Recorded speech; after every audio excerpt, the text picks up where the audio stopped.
Mana isan'andro fandaharana tolotry ny fikambanan'ny mpiara-mamaky ny baiboly eto Madagasikara.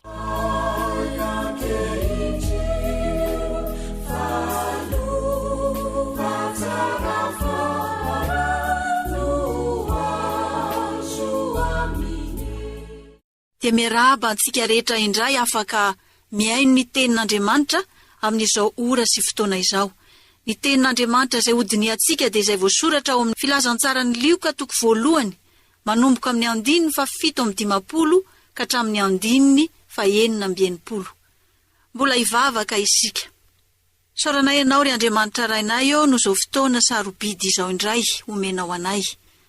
Hafahanay mandinika ny teninao. Fotoana sarobidy tokoa izany satria ianao Andriamanitra ilay tia anay no manokatra ny fonao manambara ny sitraponao mba hahavelona anay. Fa ny teninao tokoa dia mahavelona izany. Rankehitriny izahay dia mangataka ny fitarian'ny fanahinao masina mba hatanteraka izany asany izany tokoa eo amin'ny fiainanay ny teninao. Koa taio izay miaino rehetra amin'izao ora sy fotoana izao. Ianao fanahy masino no hialolalana an'izany teninao izany. Hanazava, hampahery, hitondra zava-baovao, hitondra fiainam-baovao ho an'izay rehetra miaino izao fandaharana izao. Dia misaotra anao izahay noho ny fotoana ahafahana mandray sakafom-panahy mandrakariva izay omena ho anay. Misaotra Tompo fa sarobidy izany dia taio izao teninao izao. Amin'ny anaranao Jesosy Kristy no anaovanay izany vavaka izany. Amen. Lioka 1 manomboka amin'ny 7:50 ka hatramin'ny 9:90. Mivaky toy izao amin'ny anaran'i Jesosy Kristy. Ary tonga ny andro hahaveloman'i Elizabeta dia niteraka zazalahy izy. Ary ny niara-nonina taminy sy ny havany nandre fa efa noahy lehibe azy ny tompo ny famindram-pony taminy dia niara-ny faly taminy ireo. Ary tamin'ny andro 9 dia tonga hamorany zaza izy ka efa saiky ataony hoe Zakaria araka ny anaran-drainy ny anarany. Fa ny reniny namalika nanao hoe tsy izany fa atao hoe Jaona izy. Fa hoy izy ireo taminy, tsy misy na dia iray akory aza amin'ny havanao izay manana izany anarana izany. Ary nanao baiko nomoana tamin'ny rainy izy ireo izay tokony ho tiany hatao anarany. Ary nangataka fafany izy ka nanoratra hoe Jaona no anarany. Dia gaga avokoa izy rehetra. Ary dia nisokatra niaraka tamin'izay ny vavany ka afaka niteny ny lelany. Dia niteny izy ka nideran'Andriamanitra. Dia raiky tahotra izay rehetra niara-monina taminy ary niely teny amin'ny tany avoan'ny Jodia rehetra nilazan'izany rehetra izany. Ary izay rehetra nandre dia nandatsaka izany tampony ka nanao hoe ho zaza nahoana re io fa ny tanan'ny Tompo nomba azy.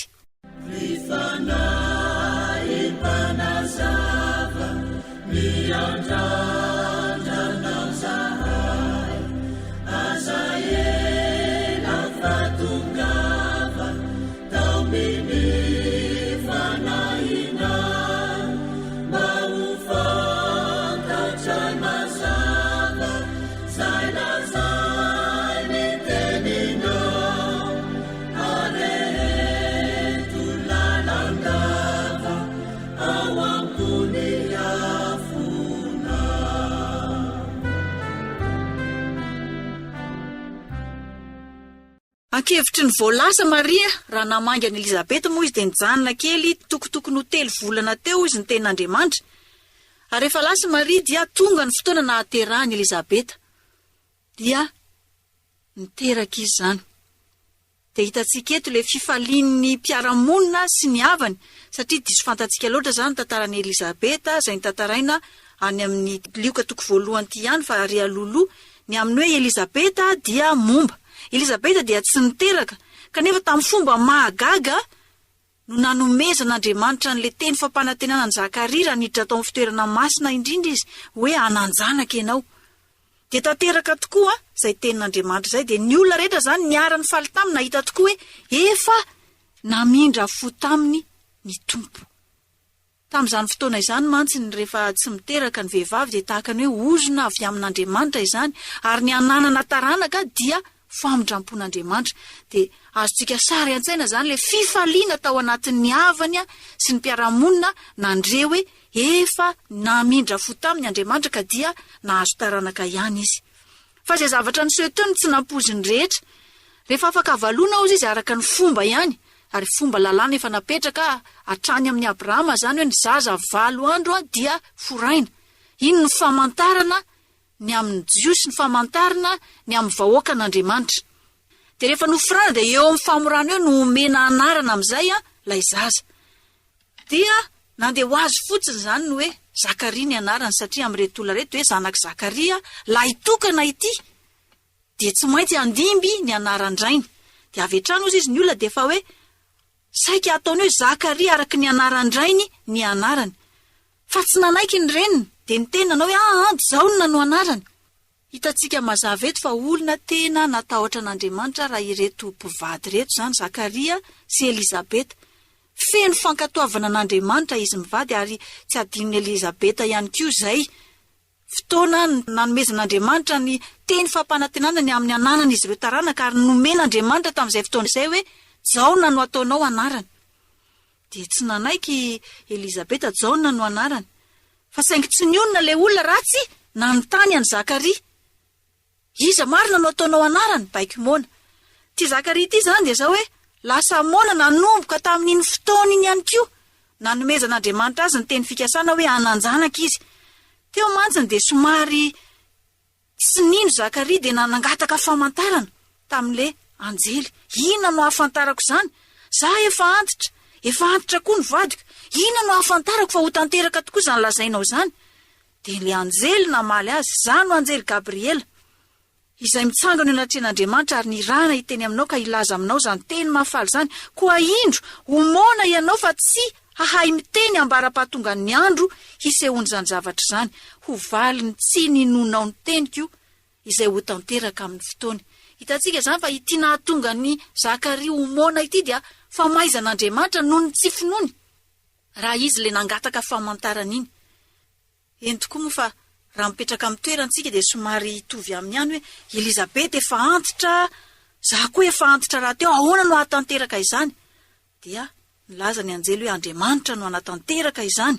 Fa ho valiny izay tsy ninonao dia homona ianao, ary tsy ho afaka hiteny ianao raha tsy amin'ny andro hahatanterahany izany rehetra izany. Dia hitantsika eto le fahatanterahany tenin'Andriamanitra ny amin'ny 7:20, 7:10, 7:20, 20 amin'ity toko voalohany ity ihany no ahitantsika n'izany fotoana ny tenenan'ny anjely tamin'ny Zakaria izany. Koa rehefa nankatoa amin'izay ary ny Zakaria, rehefa nangataka fafana izy, izany hoe karazana tableau kely izany anoratany, dia nanoratra izy manao hoe Jaona no anarany. Dia rehefa tanteraka izay ozy izy dia gaga ny rehetra, satria nanina nisokatra niaraka tamin'izay ny vavany. Izany hoe gaga aloha ny rehetra nanandrehan'le hoe fa manino no ataonao hoe Jaona ny anarany?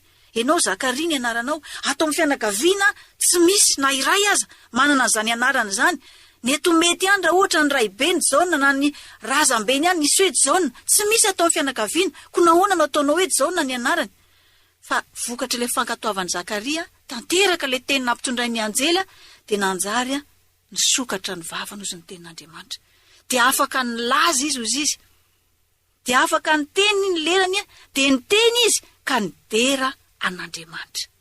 Tanteraka ny tenin'Andriamanitra, ary mazava moa ny tenin'Andriamanitra hoe tsy misy izay tsy ho tanteraka ny teny rehetra izay ambaran'Andriamanitra. Fa ny asa be kosa teto ary arahantsika mahita ilay fankatoavana tao amin'ny Zakaria sy Elizabeta. Ary io ihany koa ny ohatra alaitsika tahaka eo amin'ny fiainantsika andavanandro. Mila antsika Andriamanitra miara-miasa aminy, hahatanteraka ny fikasany. Amin'ny alalan'inona izay leo miara-miasa amin'Andriamanitra zay? Amin'ny alalan'ilay fankatoavantsika ny tenin'Andriamanitra. Dia hitantsika mazava hoe niara-niasa tamin'Andriamanitra Zakaria sy Elizabeta hahatanteraka ny fikasan'Andriamanitra. Fa ity Jaona ity, ilay ho mpialoha lalana ny tompo, ilay ho mpialoha lalana ny mpamonjy. Fa rehefa nankatoa izy mivady dia tanteraka ny tenin'Andriamanitra. Ao zany ny lesona raisitsika dia lesona mampianatra fankatoavana. Ary tsy mora mandrakariva akory izany mankatoa izany. Indraindray dia manoariana ny mankatoa. Ranorano misosa makany amin'ny ankavia, dia ilay mankatoa indraindray misosa makany amin'ny ankavanana. Araka ny fomba, araka ny mahazatra, araka ny zavatra misy ny ainana tamin'izany fotoana izany dia hoe ny anaran'iray ny dimbiasa ny zanaka, indrindra raha zanaka tokana. Dia mandimby ny anaran'iray mba hamelo maso ny anaran'iray ihany koa. Dia raha ny olona manodidina rehetra teo dia gaga hoe fa manina nataonao izao. Rehefa ny teny Elizabeta dia tsy nino izy. Andraso antaniana ny rainy. Hafahafa ty zavatra miseho ty. Kanefa rehefa nanontaniana ihany koa Zakaria dia nitovy tamin'izay nytenen'i Elizabeta no lazainy. Indray izany misy zavatra mahagaga ny olona, mety tsy araky ny mahazatra ny olona ihany koa no ataontsika. Fa ny zava-dehibe dia izao, vonona hankatoan'Andriamanitra isika.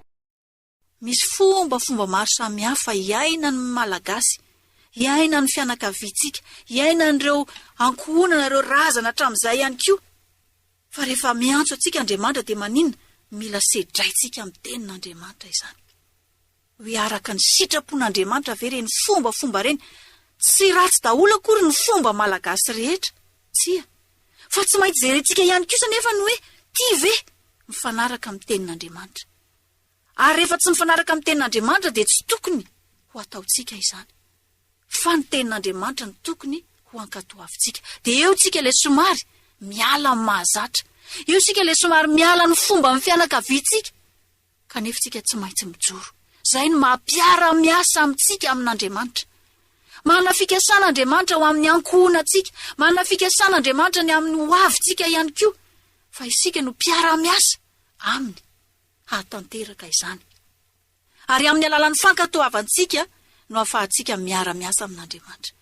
Ka tsy maintsy mandinika foana ny zavatra ataontsika isan'andro isika. Ninona fanapahakevitra raisitsika ihany koa dia tsy maintsy jerentsika hoe araka ny tenin'Andriamanitra ve izany.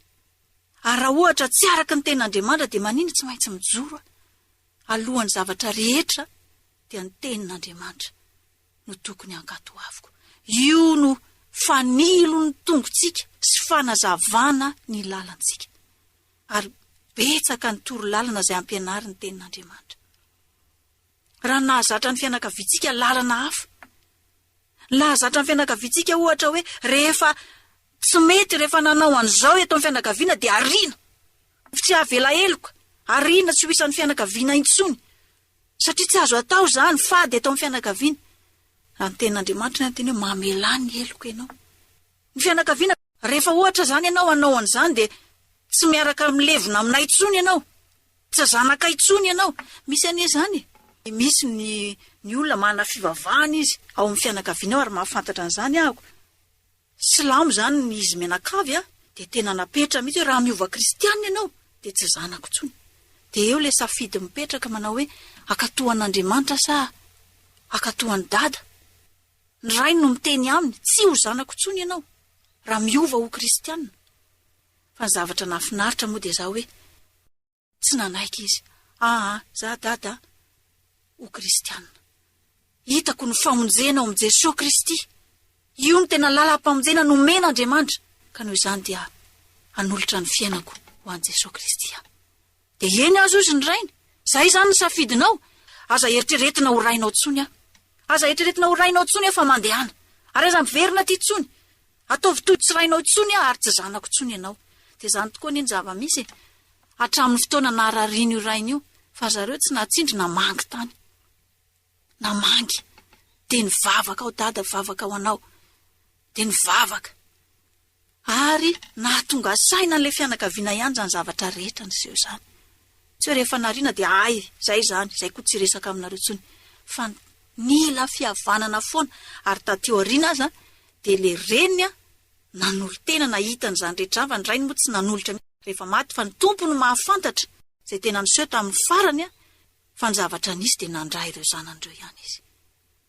Ary nitsiky taminy, nanokatra ny fony taminy alohan'ny nahafatesany. Fa Andriamanitra ny malala fa nivavaka ho azy ihany koa.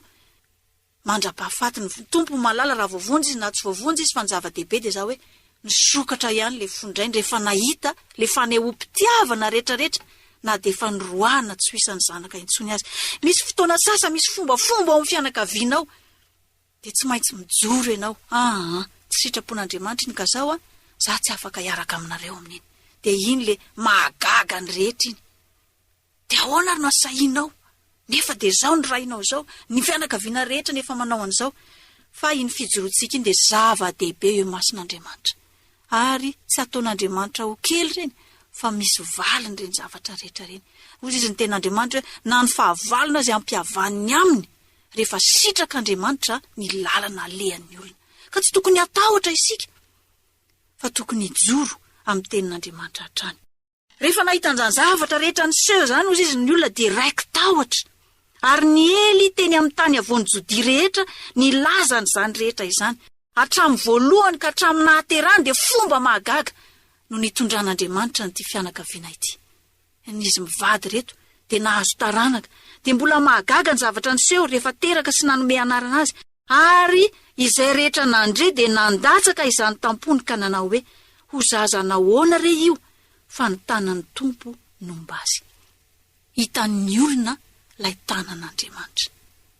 Rehefa ten'Andriamanitra no momba antsika, rehefa mitoetra misitrapon'Andriamanitra isika, mitoetra mifankatoavana ny ten'Andriamanitra, hitan'ny olona lay tanan'Andriamanitra. Ny tanan'ny Tompo nomba azy. Ho zaza nahoana re io. Hitan'ny olona rehetra hoe tsy zavatra mahazatra, fa zavatra zay tena eo ambanin'ny fitarihan'Andriamanitra, eo ambanin'ny fitondran'Andriamanitra. Zay zavatra hitany. Koa de hozy ny tanan'ny Tompo no nomba azy. Mampieritreritra ihany koa ny amin'ny fiainantsika izany, sika izay milaza ho mpanompon'Andriamanitra. Hitan'ny olona eo amin'ny fiainantsika ve zany tanan'Andriamanitra izany tokoa, izay momba antsika. Eo nge ny mampiavaka ny mpino sy ny tsy mino e. Tsy hoe tsy mandalo zavatsarotra ny mino, mandalo zavatsarotra, ohatry ny olona rehetra ihany izy. Mandalo fisedrana, ohatry ny olona rehetra ihany. Mandalo fitsapana, ohatry ny olona rehetra ihany. Fa saingy eo anatrehany reny zavatra sarotra reny, no ahitana hoe misy tanan'Andriamanitra ny fiainany.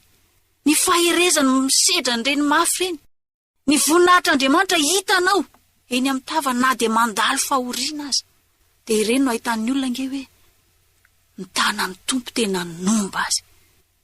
Ny tanan'ny Tompo izay momba antsika. Ny ten'Andriamanitra ao amin'ny Salamo 5:30 de milaza manao hoe, miaraka amintsika Andriamanitra. Eo alohako ianao izy, eo ariako ianao izy, eo akavanako, eo akaviako, apetraka ao amiko ny tananao. Zany ny fitondran'Andriamanitra ny mpanompony. Eo amin'ny mpanompony mandraka hariva ny tanan'Andriamanitra. Ary rehefa mitoetra amin'ny sitrapon'Andriamanitra, mankatohan'Andriamanitra ny mpanompon'Andriamanitra, de hitany rehetra ihany koa zany tanan'Andriamanitra izany. Vavolombelon'ny fitahian'Andriamanitra, vavolombelon'ny fahaveloman'Andriamanitra eo amin'ny fiainan'ny olona anankiray. Zany olona izany rehefa tena mijoro amin'ny tenin'Andriamanitra izy. Ny tenin'Andriamanitra hamarana antsika azy de izay voasoratra ao amin'ny Korintiana 1:2:7. Korintiana 1:2:7. Vaky toy izao amin'ny anaran'i Jesosy Kristy. Fa araka ny voasoratra hoe, izay tsy mbola hita ny maso, ary tsy mbola reny ny sofina, na niditra tao amponin'ny olona, na inona no efa namboarin'Andriamanitra ho an'izay tia azy. Tsy zany ve nitatsika amin'ny fiainan'reto mpanompon'Andriamanitra mivady tantarain'ny tenin'Andriamanitra eto. Izay tsy mbola hita ny maso, ary tsy mbola reny ny sofina, na niditra tao amponin'ny olona, na inona no efa namboarin'Andriamanitra ho an'izay tia azy. Zava-mahagaga nasehon'Andriamanitra teo amin'ny fiainan'ny Zakaria sy Elizabeta. Nahagaga ny olona izany, ary hatramin'ny nahaterahany zaza. De mbola ho hitantsika ny tantaran'ny Jaona mpanao batisa, de izao hoe, teo ny tanan'Andriamanitra izay nomba azy. Izany no amboarin'Andriamanitra ho an'izay tia azy. Ary sitrak'Andriamanitra ihany koa no anao izany eo amin'ny fiainanao, eo amin'ny fiainako, eo amin'ny fiainantsika, raha mitoetra mifankatoavana ny tenin'Andriamanitra isika. Ho an'Andriamanitra irerany ny voninahitra, ho amintsika rehetra kosa ny fiadanany, isika izay tia azy, isika izay malalany ihany koa. Mbola hivavaka isika. Ry Tomponay sy Andriamanitra eo misaotra anao izahay. Fa Andriamanitra mahagaga tokoa ianao. Ary Andriamanitra manao zava mahagaga eo amin'ny fiainanay. De izay olom-boafidinao, izay efa nantsoinao, mpanomponao. ampatsahivo anatin'ny fonay tsiraray avy izany tompo efa mpanomponao izahay, efa nantsoinao, efa nofidinao.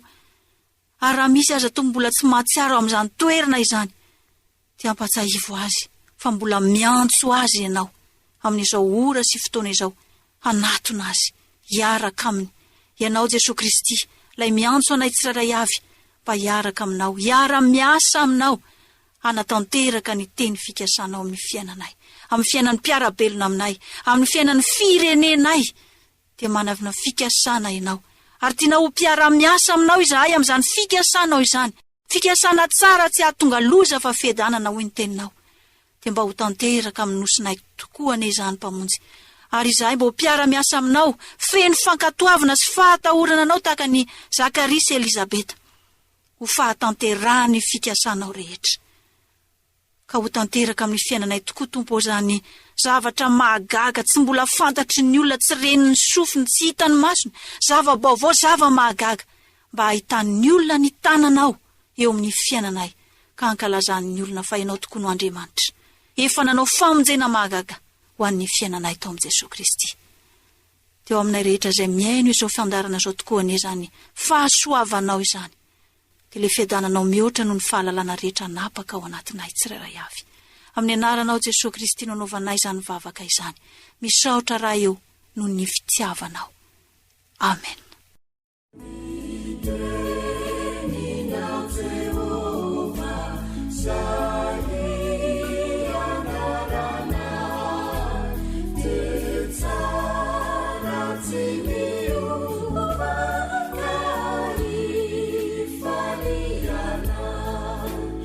Mana isan'andro fandiniana sy fandalinana ny soratra masina, atolotry ny fikambana amin'ny mpiara-mamaky ny baiboly. Raha nahalinanao izany, azo atao ny mividy CD izay hafarana amin'ny fikambana amin'ny mpiara-mamaky ny baiboly, Totobato Ranavalona voalohany Antaninarenina. Raha mila fanampanazavana dia antsoy ny laharana tarby 24 809 92 na 032 72 147 27. Ho anareo any amin'ny faritra kosa, ny fandraisa na manatona ny mpiandraikitry ny fikambanana any amin'ny faritra misy anareo.